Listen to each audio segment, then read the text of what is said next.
Capítulo 6. Vocês jovens estão muito elegantes com esses capacetes, disse Phil com um sorriso largo e otimista. Sei que devem estar um pouquinho nervosos, mas estou certo de que vocês crianças darão conta de qualquer situação.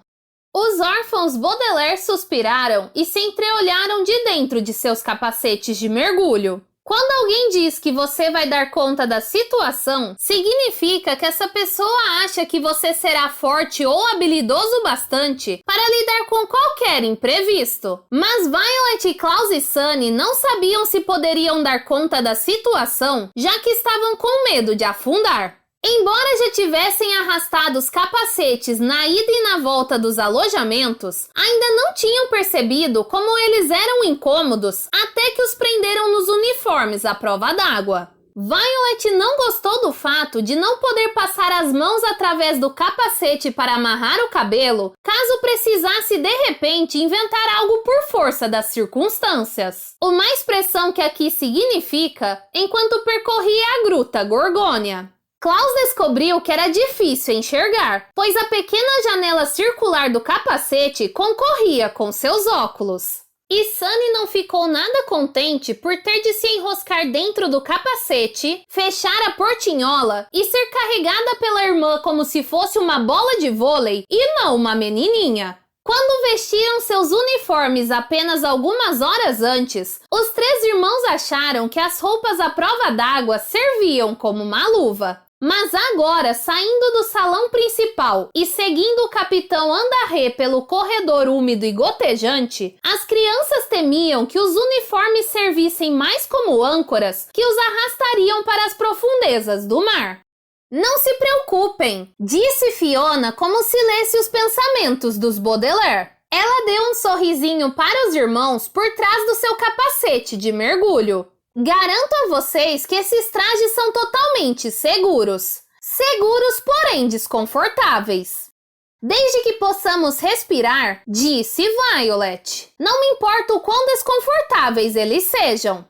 É claro que vão conseguir respirar, disse o capitão. Positivo! Os sistemas de oxigênio de nossos capacetes fornecem ar em abundância para uma viagem rápida. É claro que se houver alguma oportunidade de remover os capacetes, façam isso. Positivo! Assim, o sistema poderá se recarregar e vocês terão mais oxigênio.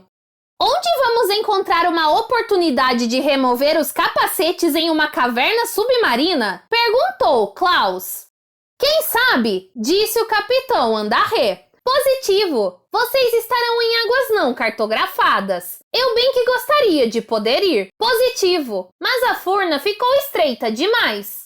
Reuenquela! Disse Sunny. Sua voz soava abafada dentro do capacete, e foi difícil até para seus irmãos entender o que ela dizia. Acho que minha irmã está curiosa para saber como conseguiremos enxergar o caminho, disse Violet. Há faroletes à prova d'água no Queequeg? Faroletes não vão ajudá-los, respondeu o capitão. Positivo, é escuro demais. Positivo, mas vocês não vão precisar enxergar o caminho. Positivo, se os cálculos de Klaus estão corretos, a maré vai arrastá-los. Positivo, não vão nem precisar nadar. Vão simplesmente ficar sentados e se deixar levar direto ao açucareiro. Parece ser um jeito bastante passivo de viajar, disse Fiona.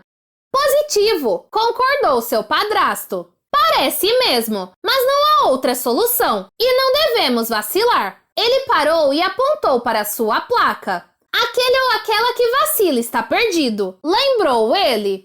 É meio difícil não vacilar, disse Violet, antes de fazer uma coisa assim.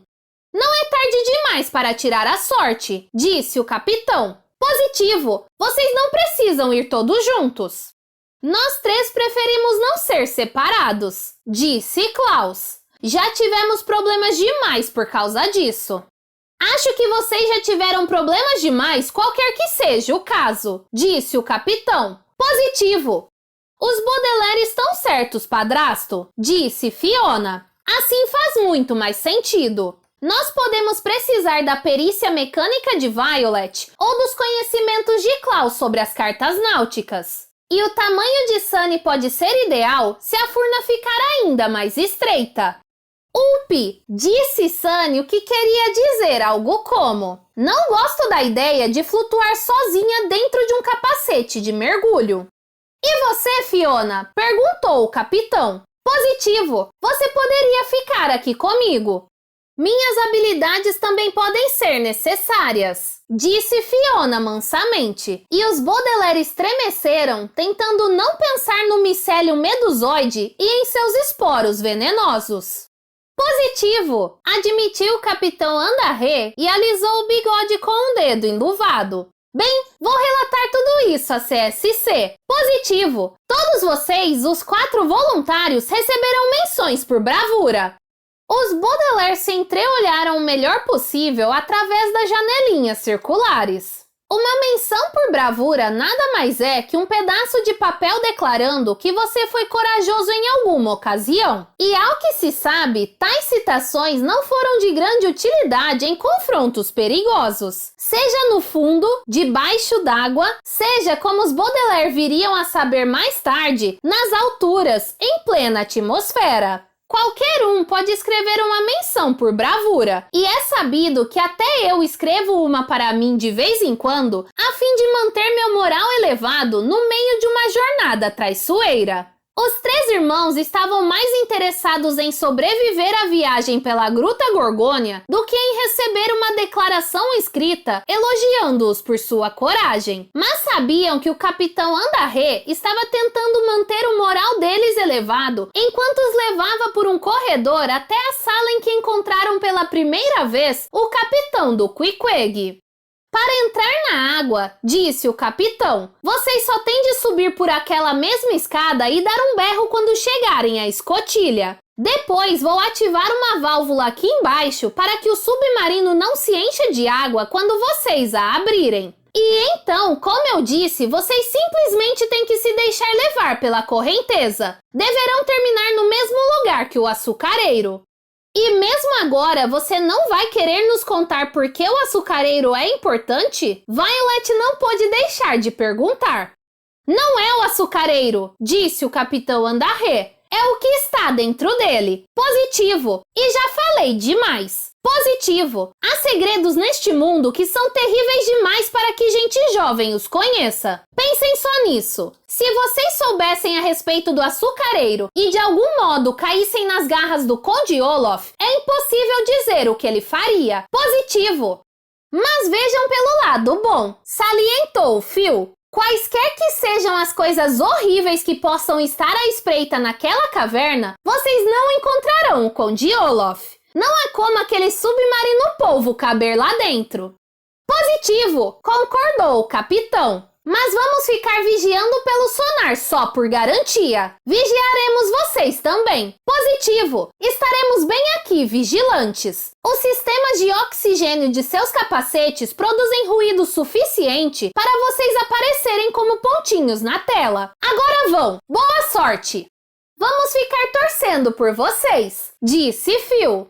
Os adultos deram um tapinha no capacete de cada criança. E sem mais vacilações, os Baudelaire partiram com Fiona subindo a escada até a escotilha pela qual tinham entrado a bordo. Os 4 voluntários fizeram a escalada em silêncio, até que Violet estendeu uma das mãos para cima, a outra segurava o capacete de Sunny e agarrou a alavanca que abria a escotilha.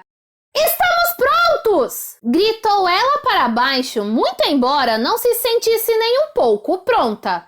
Positivo! Replicou a voz do capitão. Estou ativando a válvula agora. Aguardem 5 segundos e então abram a escotilha. Positivo! Mas não vacilem. Positivo! Aquele que vacila está perdido. Positivo! Ou aquela. Positivo! Boa sorte! Positivo! Boa aventura! Positivo! Boa viagem! Positivo! Adeuzinho!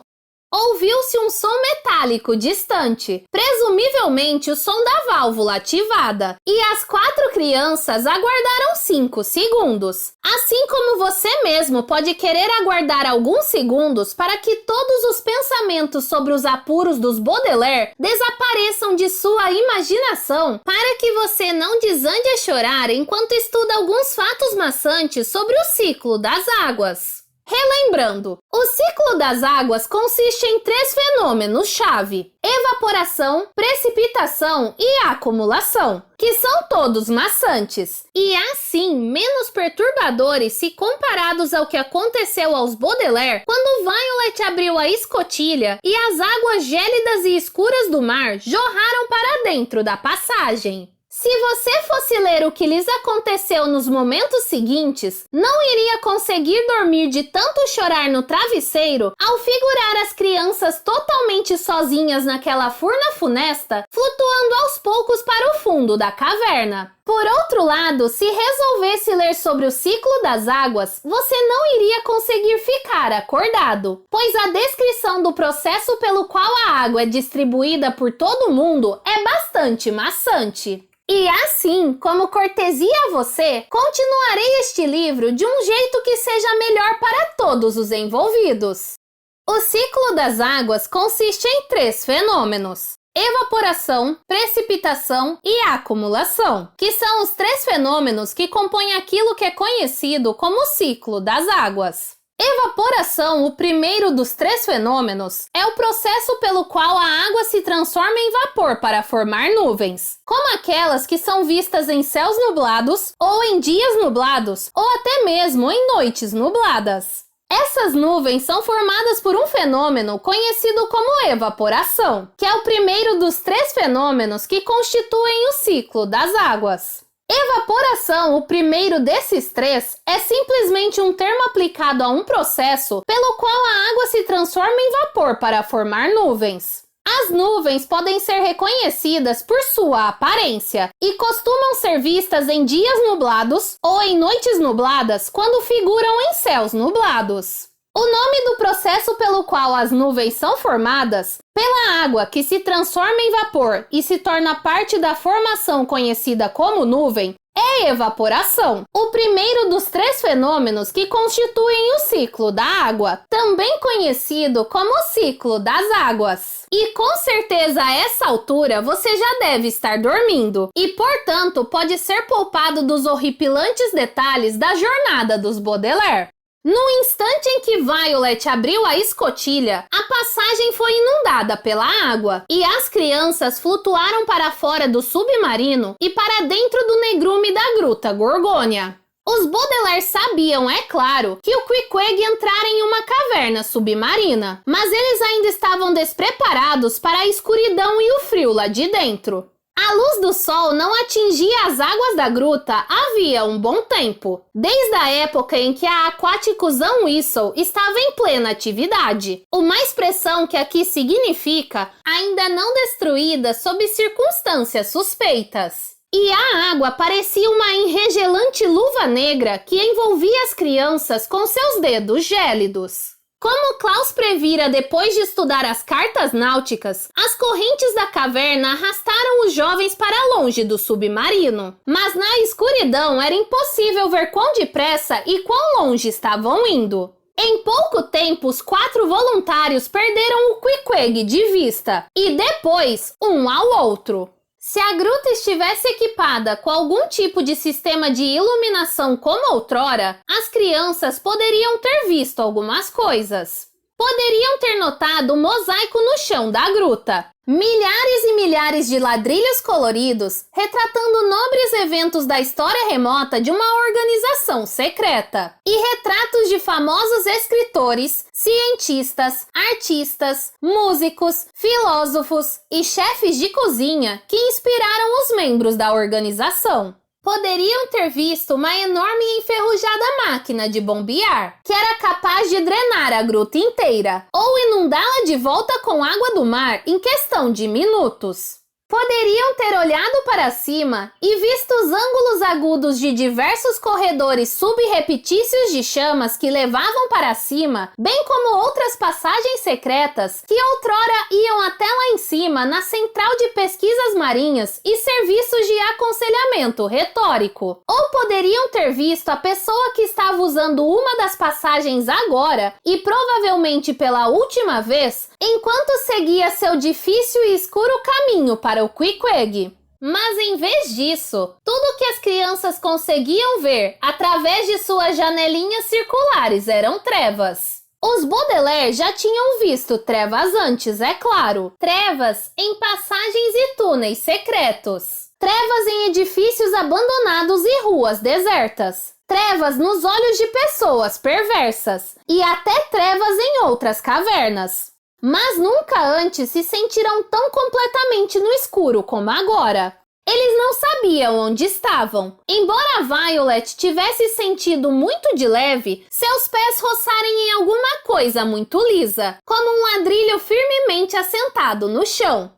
Eles não tinham como saber para onde estavam indo. Embora Klaus suspeitasse que seu corpo tinha sido virado pela corrente e agora estava viajando de cabeça para baixo. E eles não tinham como saber quando iriam chegar. Embora Sunny visse através de seu capacete de mergulho um pequeno ponto de luz muito parecido com os pontinhos que eram, segundo dissera o Capitão Andaré, como eles quatro iriam aparecer na tela do sonar do submarino. Os Baudelaire se deixaram levar juntos em um tenebroso e enregelante silêncio, assustados, confusos e solitários. E quando a jornada finalmente terminou, foi tão repentino que eles tiveram a sensação de ter caído em um sono profundo, muito profundo, tão profundo e escuro quanto a própria caverna, e de agora estar sendo sacudidos para acordar. De início, a impressão foi que um barril de vidro quebrado tinha sido despejado em cima das crianças. Mas depois elas perceberam que flutuaram para a superfície da água e, num só movimento fluido em espiral, a maré os empurrara para cima de alguma coisa que parecia uma praia. E os três irmãos viram-se rastejando por um aclive de areia escura e molhada. Klaus! Chamou Violet através do capacete. Você está aí? O que aconteceu? Não sei, respondeu Klaus. Ele podia apenas distinguir a irmã rastejando a seu lado. Nós não podemos ter chegado à superfície do mar. Estamos muito, muito fundo. Sunny está com você? Sim, disse Sunny de dentro do seu capacete. Fiona? Estou aqui. Veio a voz da Miss Cetologista. Mas onde estamos? Como podemos ainda estar abaixo da superfície do mar se não há água à nossa volta? Não tenho certeza, disse Klaus, mas tem de ser possível. Afinal, um submarino pode ficar abaixo da superfície e continuar seco. Será que estamos em outro submarino? Perguntou Violet. Sei não, disse Sunny e franziu o senho dentro de seu capacete. Olhem! Os Baudelaire mais velhos olharam, embora tenham levado alguns momentos até entender o que Sunny estava falando, já que não podiam ver em que direção a irmã apontava. Porém, um momento depois, eles viram duas luzinhas a uma curta distância do lugar onde rastejavam. Vacilantes levantaram-se, com exceção de Sunny, que continuou enroscada dentro de seu capacete. E viram que as luzes vinham de um lugar de onde muitas luzes costumam vir. Lâmpadas. Perto dali, em pé contra a parede, havia 3 abajures altos, cada qual com uma letra na cúpula. O primeiro abajur tinha um grande C e o segundo tinha um S. A terceira lâmpada tinha queimado e estava muito escuro para ler o que estava escrito na cúpula. Mas as crianças sabiam naturalmente que ali devia haver um segundo C. Que lugar é este? Perguntou Fiona. Mas quando as crianças chegaram um pouco mais perto, puderam ver que tipo de lugar era aquele. Como haviam suspeitado, as correntes da Gruta Gorgônia as tinham arrastado para uma praia. Mas era uma praia encerrada dentro de uma sala estreita. No topo do aclive de areia, os jovens percorreram com os olhos aquela sala pequena mal iluminada, com paredes lisas de ladrilhos que pareciam úmidos e escorregadios e um chão de areia coberto por uma variedade de pequenos objetos, alguns empilhados, outros semi-enterrados na areia. As crianças podiam ver garrafas, algumas ainda com rolhas e tampas, e algumas latas ainda intactas. Havia uns poucos livros, as páginas molhadas como se tivessem sido encharcadas, e algumas caixas pequenas que pareciam trancadas. Havia um patim virado de ponta cabeça e um baralho dividido em duas pilhas, como se alguém estivesse prestes a embaralhá-las. Aqui e ali havia algumas canetas projetando-se da areia como espinhos de ouriço e muitos objetos mais que as crianças não conseguiram identificar na penumbra. Onde estamos? Perguntou Fiona. Por que este lugar não está cheio d'água? Klaus olhou para cima, mas não pôde ver nada além de uns poucos metros. Isso deve ser algum tipo de passagem, disse ele, para cima até a terra seca. Uma ilha, quem sabe, ou talvez faça uma curva até a costa. Ah, aquáticosão isso, disse Violet pensativa. Devemos estar embaixo das ruínas.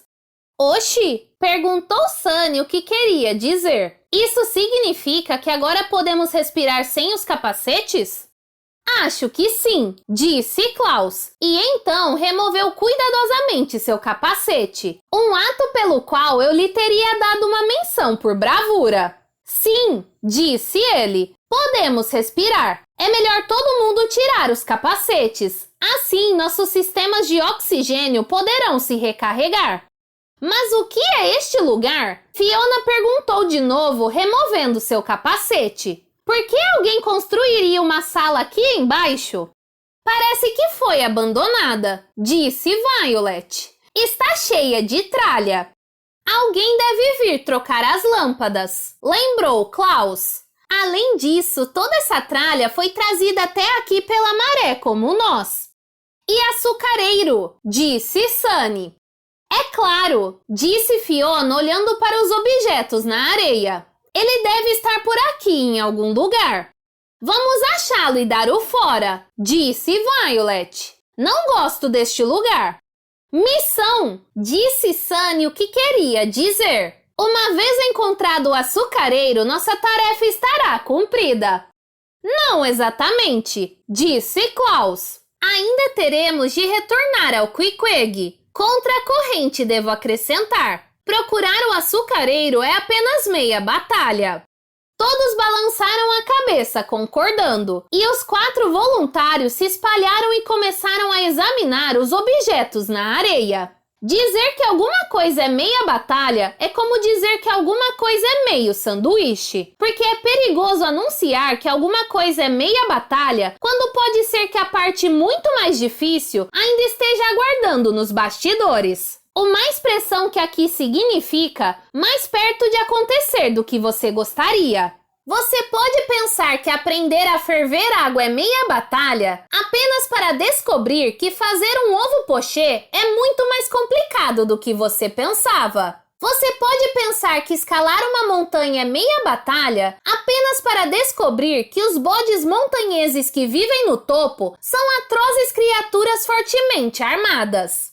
E você pode pensar que salvar um iquinólogo raptado é meia batalha apenas para descobrir que fazer um ovo pochê é muito mais complicado do que você supunha e que a batalha inteira seria muito mais difícil e perigosa do que você jamais teria imaginado.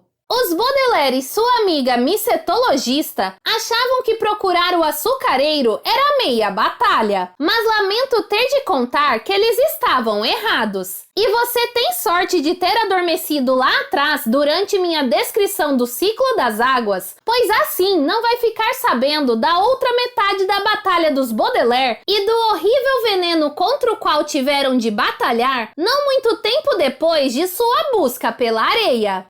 Encontrei uma caixa de elásticos, disse Violet depois de alguns minutos. e uma maçaneta de porta, 2 molas de colchão, meia garrafa de vinagre e uma faca de descascar, mas nenhum açucareiro. Encontrei um brinco, uma prancheta quebrada, um livro de poesia, meio grampeador e 3 mexedores de coquetel, disse Klaus, mas nenhum açucareiro. 3 latas-sopa, disse Sunny, pote manteiga amendoim, caixa biscoito, pesto, wasabi, lomen, mas não sucre. Isso é mais difícil do que eu pensava, disse Klaus. O que você encontrou, Fiona? Fiona não respondeu. Fiona, Klaus perguntou de novo, e os Baudelaire se voltaram para olhá-la. Mas a micetologista não estava olhando para eles. Olhava para além deles e seus olhos estavam arregalados de medo atrás dos óculos triangulares. Fiona, disse Klaus parecendo meio preocupado. O que você encontrou? Fiona engoliu em seco e apontou atrás dele, mais abaixo no aclive de areia. Mycelium, disse afinal em um sussurro velado, e os Baudelaire se voltaram e viram que ela falara a verdade. Lá estavam brotando na areia, rápida e silenciosamente, os talos e pilhos do Mycelium medusoide, o fungo que Fiona descrevera no Queequeg. Os fios invisíveis do micélio, de acordo com seu livro micetológico, alternavam as fases crescente e minguante, e estavam em minguante quando os voluntários foram trazidos à praia, o que significava que os cogumelos estavam escondidos embaixo da terra quando as crianças chegaram àquela estranha sala. Mas agora, com o passar do tempo, eles estavam em crescente, brotando na praia por toda parte, até junto às lisas paredes ladrilhadas. De início, apenas um punhado era visível, cada qual de uma coloração cinzenta escura, com manchas pretas nos chapéus, como se tivessem sido salpicados com tinta. E então, mais e mais, qual uma multidão silenciosa e letal se reunindo na praia e encarando cegamente as crianças aterrorizadas.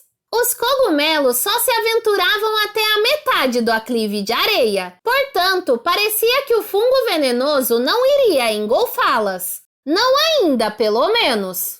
Mas à medida que o micélio continuava em sua fase crescente, cogumelos sinistros brotavam pela praia inteira. E até a minguante, os Baudelaire teriam de ficar apertados uns contra os outros na areia, à luz dos abajures altos, encarando de volta a peçonhenta multidão micetológica. Mais e mais cogumelos apareceram, abarrotando a estranha praia e amontoando-se uns por cima dos outros, como se estivessem se acotovelando para ter uma boa visão das crianças apavoradas, presas numa arapuca. Procurar o açucareiro pode ter sido meia batalha, mas agora os órfãos Baudelaire tinham caído na ratoeira, e aquela metade era muito, muito mais preocupante.